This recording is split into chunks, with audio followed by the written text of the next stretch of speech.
ଦେଖନ୍ତୁ ରାଜ୍ୟ ସରକାରଙ୍କ ପାଖରେ ବିଧାନସଭାରେ କଂଗ୍ରେସ ଦଳର ବିଧାୟକ ଦଳର ନେତା ଏବଂ ବିଧାୟକମାନେ ଆମେ ଲଢ଼େଇ କରିଥିଲୁ ଗୃହ କମିଟି କରାଯାଉ, କିନ୍ତୁ ଦୁର୍ଭାଗ୍ୟ ଗୃହ କମିଟି କରିବା ବଦଳରେ ସେମାନେ ଆମକୁ ସସ୍ପେଣ୍ଡ କଲେ ଏବଂ ମୋତେ ଦୁଇ ଥର ସସ୍ପେଣ୍ଡ କଲେ।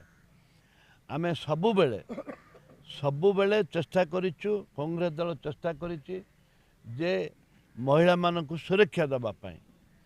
ଏ ସରକାର ମହିଳାମାନଙ୍କୁ ସୁରକ୍ଷା ଦେବା ବଦଳରେ ଜଣେ ଯେଉଁ ଛାତ୍ରୀ ଆତ୍ମହତ୍ୟା କଲେ, ସେ ଦୀର୍ଘ 8 ମାସ କାଳ ସଂଘର୍ଷ କଲେ, ବାଧ୍ୟ ହୋଇକରି ସେ ତାଙ୍କୁ ହତ୍ୟା କରାଗଲା ବୋଲି କହିଲେ ଅତ୍ୟୁକ୍ତି ହେବନି।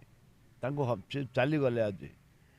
ଏବଂ ଆମର ନେତା ରାହୁଲ ଗାନ୍ଧୀ ତାଙ୍କ ବାପାଙ୍କ ସହିତ ଆଲୋଚନା କଲେ ଏବଂ ଆମର କ୍ରାନ୍ତିକାରୀ